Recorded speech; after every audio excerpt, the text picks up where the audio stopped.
Amazon came through. There it is.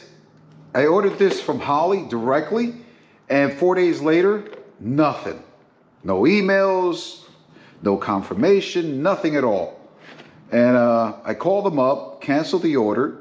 Took 45 minutes to get someone on the phone, but I was able to cancel the order. And and the lady asked me, "Can I ask you why you're canceling?" I said, "Why? Because it's taken too long. I never got confirmation. I never got shipping information, and I can order it through Amazon right now and have it here tomorrow." And that was the end of that. She canceled it for me, and I got off the phone, went online, and here it is.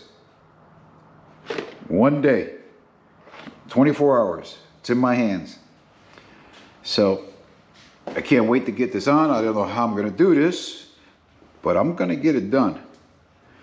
Again, I'm not going to use the whole kit. I'm just going to use what I need to get this thing to stop leaking. And that's it. So let me get some things together, take some of this apart, and we'll go in there and start taking it apart. I think the first thing I'm going to do is, though, I'm gonna go ahead and hit the starter with the remote button, just to get the fuel pump to pump fuel and get my pressure up, and then remove the sight plug to make sure that it isn't overfilling. All right, because that could be a problem too, right? I mean, it can happen. And then take it from there. So I'll be right back. Let's see if I can get a zip tie in here to put the light through it. Oh boy. Oh, that's blinding.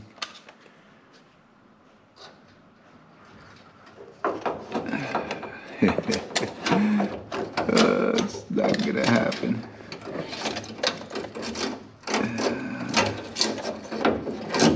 That's not gonna work. That's not gonna work. Great. Let me try something else. Let's see. That sucks when you only have one hand to work with. What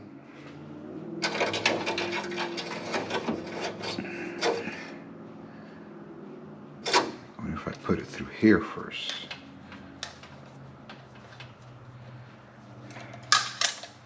That's still not gonna be easy.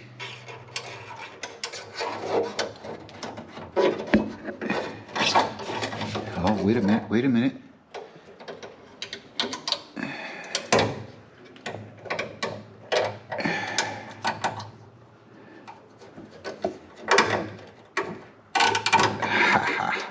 Got it. Come on. I just want to put this light on here so I can see straight through.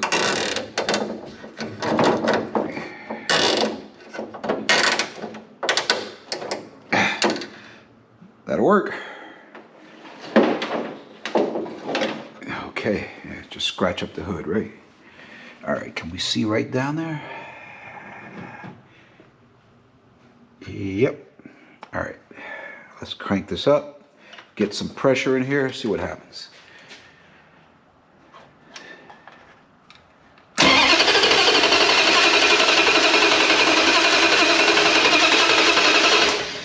There it is.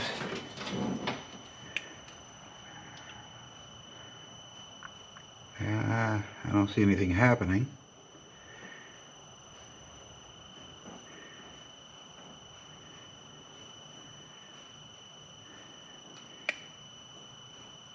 You would think that if it's leaking through the venturis here, it would do it now if it has pressure in it, right?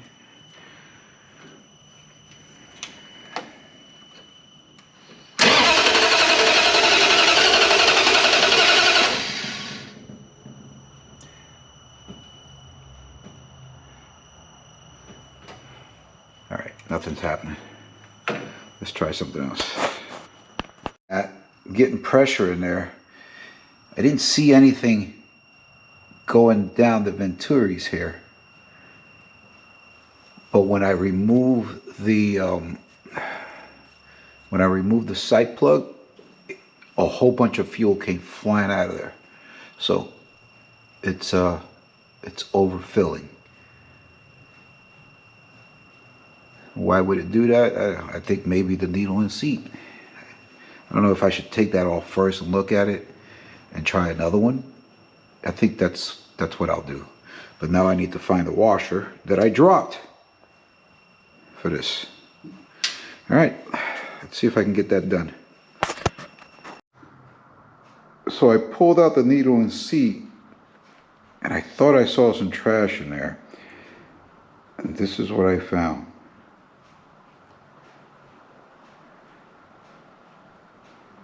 There's another little piece here. So I'm wondering if I can just blow this out. Huh. I don't know if you guys can see me, but there it is right there. These three pieces I found in there, right in here. So there could be more in there. That might just be the problem.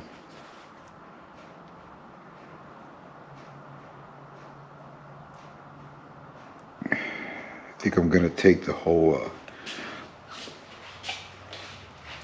front portion of it apart just to look in there, just in case there's something in there or there's more in there. All right, let me take this apart. So I cleaned out the needle and seat.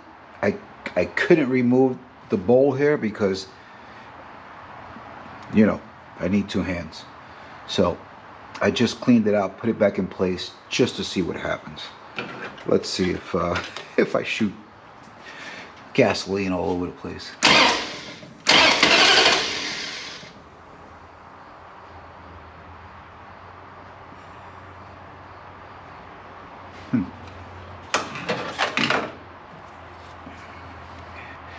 Well, it looks like I have to put the plug back in there, but now I need to find a washer. I couldn't get too much done. So basically what I did, I got this magnifying glass and I looked at that right there. I don't know if you can see that, but that is a small piece of wire. Looks like it might have come from metal threads or something. I don't know. It can come from anywhere. It can come from any of these connections here. Who knows? Anyway, it got in there. All I did was clean that that needle and seat, and I'm gonna hope for the best on this because I just can't take this off. And I want to thank the guys in the comments. You guys are very, very helpful. You guys had really good suggestions, especially with the oil running through the system. That's that's a little too much. Excuse me. And I do remember removing the baffles off of these covers. These covers came with this car when I picked up this block. It was all complete, and these covers were chrome, rusty chrome. And when I took them off and I cleaned them up to paint them, I noticed that the baffles had these wear marks on it. I mean, practically cut through. And obviously those metal shavings went somewhere, right? So maybe that was the problem. Maybe that's why they pulled the engine out. But I couldn't leave that like that. But I completely forgot that I did that because it was months ago, until one of the viewers mentioned it on the comments. I forget his name. I think it's 451 6-pack. He mentioned it, and that's when he, you know, I refreshed my memory, and then I remember that I have removed them. So I'm going to order some new valve covers. I heard they do have spacers. Maybe if I can't get taller ones, I'm gonna go ahead and get the cheapest ones I can find, and then try to locate some spacers to bring it up at least 3/8 of an inch. That'll work for me. And then I'm gonna give it a compression test. I'm gonna have to get one of my buddies in here to help me do that. I can't do it alone. So I'm gonna do the compression test just to be on the safe side. And we'll take it from there. But my job is done here for now. There isn't much more I can do. I'm hoping that this clears up the flooding issue, because honestly, I just want to drive. I want to go cruising. Spring is here. I have 6 to 8 weeks off. I want to drive this every single day of that time off. Car runs like a new car. Feels like a new car. So why not keep myself busy cruising around? Anyway, folks, thanks for watching. Thanks for all you guys on your comments. They're very, very helpful. And we'll see you in the next video. Bye.